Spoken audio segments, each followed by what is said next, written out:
Coming to you live from our Auckland Park studios, this is Prime News on SABC 3 and in your top stories at this hour. There is no other organization in South Africa today, one, that is 114 years old, two, that has shown the level of commitment. First up, ANC President Cyril Ramaphosa says that despite its challenges, the ANC remains a special organization in South Africa. The SACP has called on the international community to stage protests across the globe to exert pressure on US President to release the Venezuelan president and his wife. And US President Donald Trump has signed a memorandum ordering the withdrawal of the US from 66 international organizations.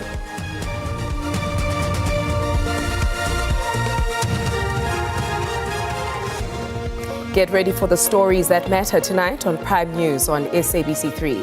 Good evening to you all and welcome to it. I am Beki Mutumulete and we are diving into the heart of the headlines where truth meets impact. Let's get straight into your leads and here they are.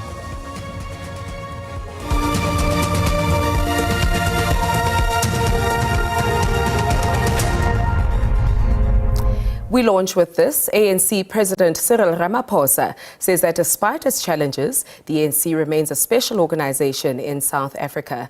He was speaking at the grave of the late ANC Treasurer General and SACP General Secretary Moses Kotane in Phela outside Rustenburg in the northwest. Marking 114 years since its founding, but this time around, the ANC is not in a good shape politically. Party President Cyril Ramaphosa says, despite the challenges the party faces, the ANC's role will never be eroded as it is on the path to renewal.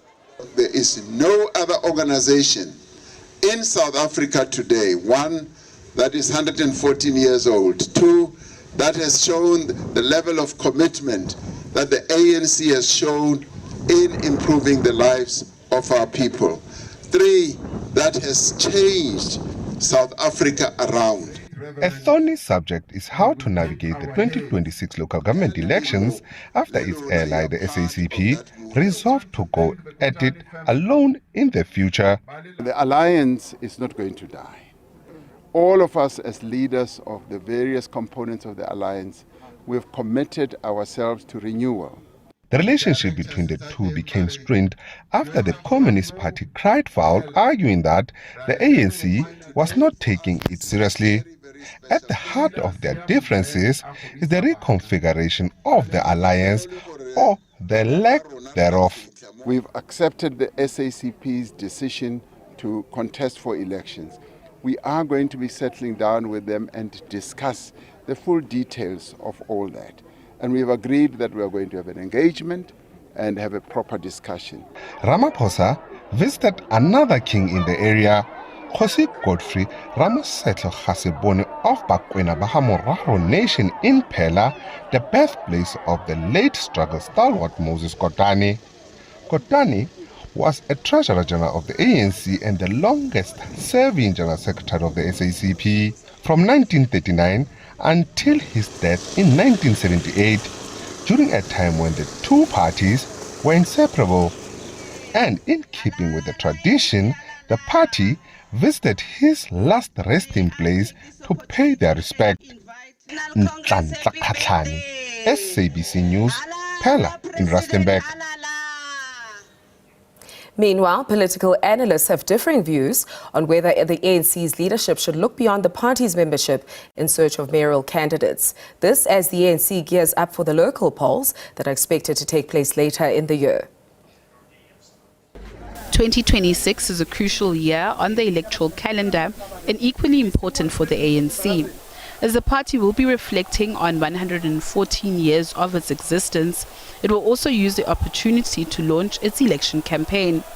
The ANC will flesh out its local government action plan that will sharply focus on service delivery, improving governance, accountability and consequence management, including a proposal that the ANC should look beyond the party's membership for candidates whom they may want to deploy to local government.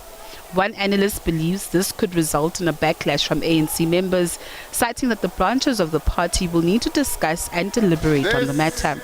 I don't think it would be wise to pull out someone and then plug in a person who don't stay in that particular locality. The conflict that broke out on a large scale in one of the municipalities in Gauteng when Sputla was elbowed and Toko Didiza was plugged in. Another area, in my view, that the ANC has to look at, which is what other parties are doing, so to go beyond the membership.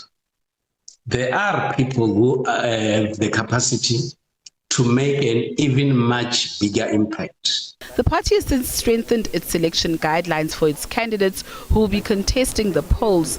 The nomination process is expected to begin in February, and the metro candidates will be announced before the elections. Natasha Pire, SABC News, Johannesburg. The SACP has called on the international community to stage protests and demonstrations across the globe to exert pressure on U.S. President Donald Trump to release the Venezuelan president, Nicolas Maduro, and his wife, Celia Flores. They were abducted from Venezuela to America, facing allegations of drug trafficking and being in possession of weapons. A call to action for the international community. The aim is to express displeasure after the U.S. took a unilateral decision to invade Venezuela and abduct Maduro and his wife. President Maduro and Celia Flores, his spouse, will ultimately be released through mass action protests all over the world, including in Venezuela. Other civil society organizations also raised their concerns on the attacks in Latin American countries. I don't think that it's Donald Trump that's a problem. I think the United States is a problem. And you are quite correct that Colombia has been threatened, Brazil has been threatened, Mexico, a massive neighbor of the United States, has been threatened. If we do not draw a red line with a bully and with a gangster, the gangster and the bully will only but take more. Members from different communities also took part in the demonstration to denounce the U.S. actions. I took the decision because of, I think, this moment that we're facing globally requires everybody, not just people who are traditionally part of political parties, to stand up and show solidarity and say that these types of imperialist actions that destroy peace globally, will not be committed in our names. SABC News. When we return, 5 men suspected of committing serious crimes have been killed during a shootout with the police in Inanda, Durban. We bring you more on this after the short break.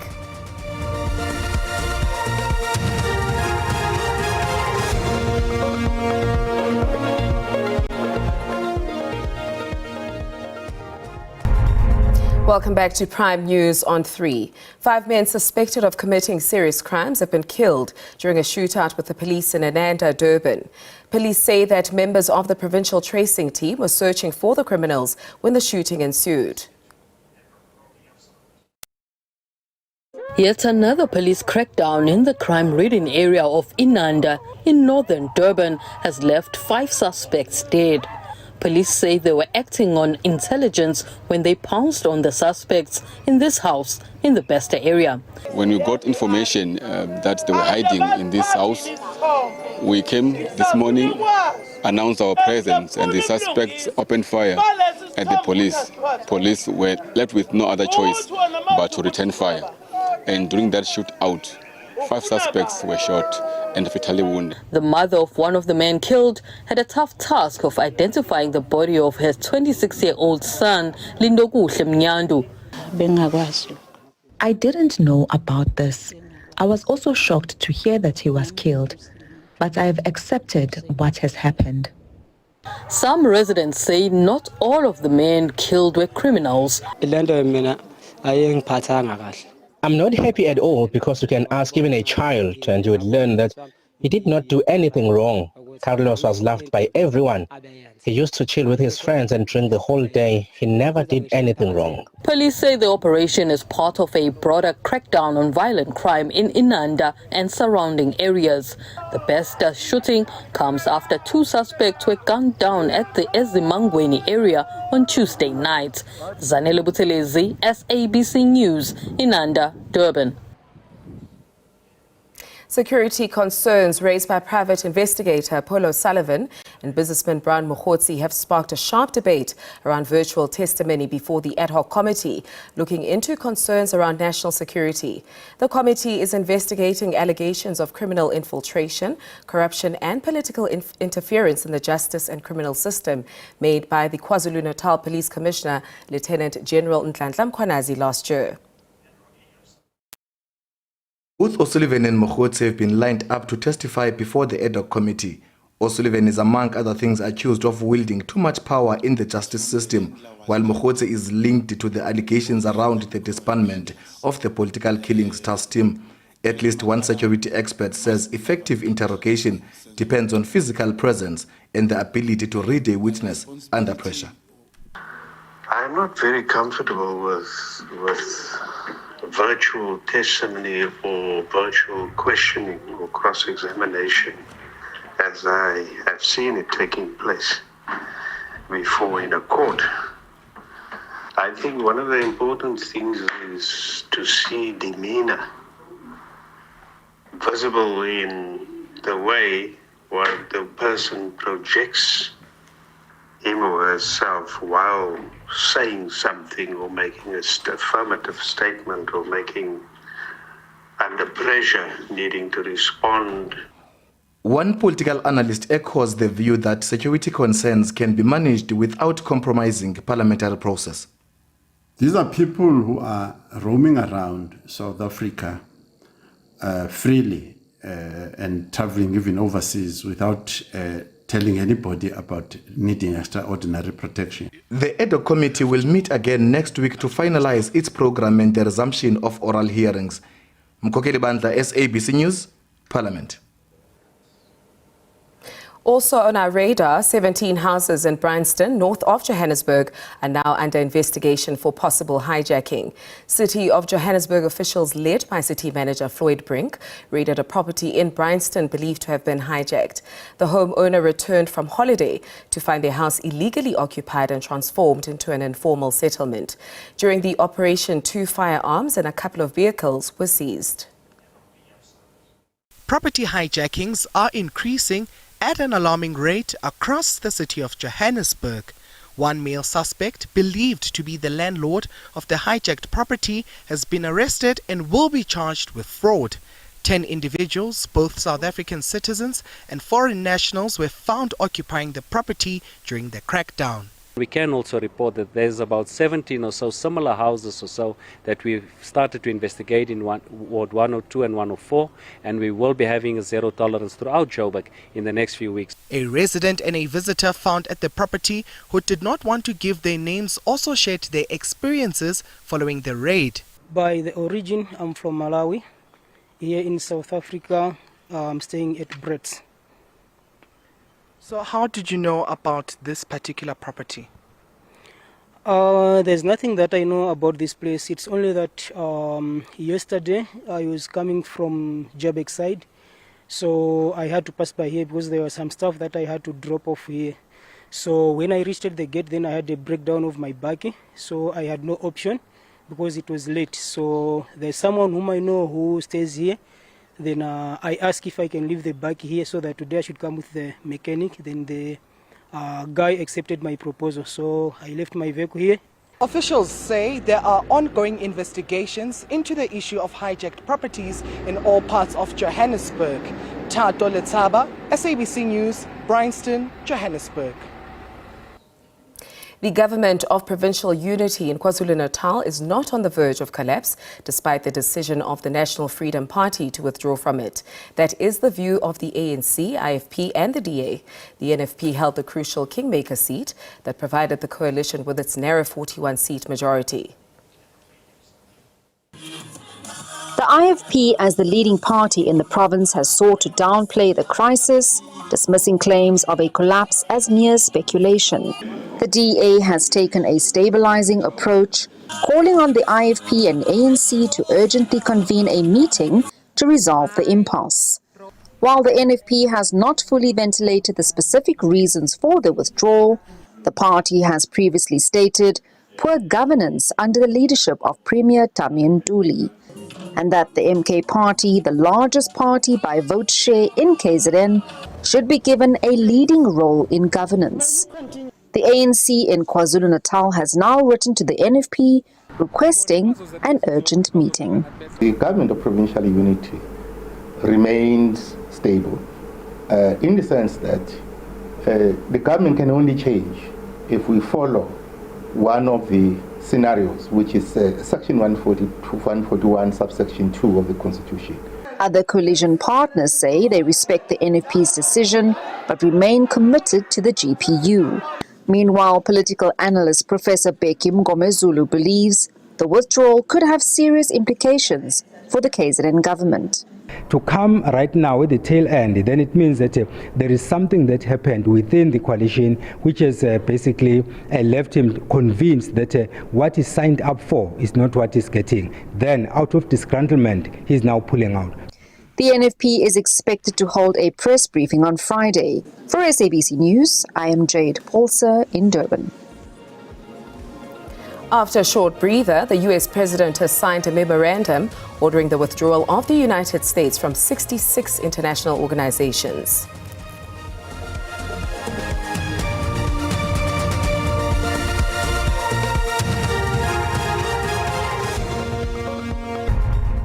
Thank you for staying with us. President Donald Trump has signed a memorandum ordering the withdrawal of the United States from 66 international organizations. Nearly half of them are UN bodies.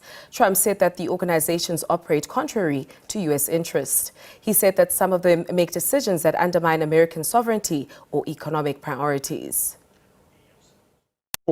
Wants things done his way, and if countries are not willing to fall in line with that, he is making it clear he is willing not to be a part of whatever they are selling, and therefore we're seeing the US withdrawing even further, retreating even further from this multinationalism. It's all about isolationism. This America First policy is really about doing things America's way. So the US carried out these reviews of various different global bodies, institutions, organizations, and it has pinpointed 66 more that it is now withdrawing from. I think some very interested but also pointed language coming out from the US government. Marco Rubio, the US Secretary of State, putting out a statement on this, saying that these institutions that have been targeted were redundant in their scope, they were mismanaged, they were unnecessary, wasteful and poorly run. And he said that the US can no longer be acceptable in sending these institutions the blood, sweat and treasure of the American people with little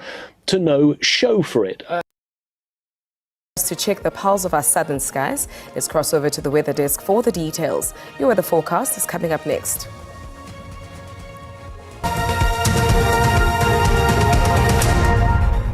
Thank you very much and a warm welcome to the weather desk. Let's take a look at our weather for tonight. We're expecting isolated to a scattered chance of showers and thunder showers mainly over the eastern parts. It is a 60% over Mpumalanga, Gauteng into the eastern parts of the northwest and covering most parts of the central and the western areas of KwaZulu-Natal. That 30% chance will stretch into the eastern half of the Eastern Cape. For tomorrow, still expecting a 60% chance over most parts of the northeastern areas with morning fog patches expected for the central and the western parts of KwaZulu-Natal, which may reduce some visibility. The South African Weather Service has issued severe thunderstorms mainly over Gauteng, the eastern parts of the northwest, the central as well as the southwestern parts of Mpumalanga into the eastern parts of the Free State as well as covering the interior of KwaZulu-Natal. It is a yellow level 2 warning of severe thunderstorms, so we're expecting minor impacts of heavy downpours that may lead to localized flooding, a possibility of damaging winds as well as a possibility of hail and excessive lightning that's still expected into the high veld of Mpumalanga as well as covering tomorrow. Let's take a look at our overnight temperatures. Will be quite cold cold in Sutherland with a minimum of 8 degrees. 16 is a minimum in Beaufort West.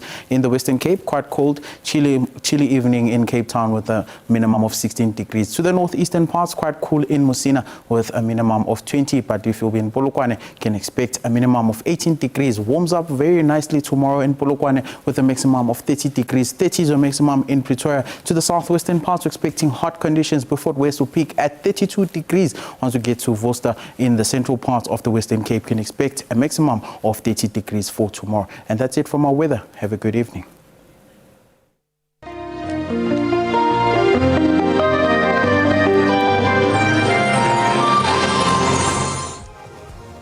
As we close this chapter tonight, remember that informed citizens make a difference. Thank you for watching Prime News on 3. From myself, Becky, and the team, stay ahead. Good night.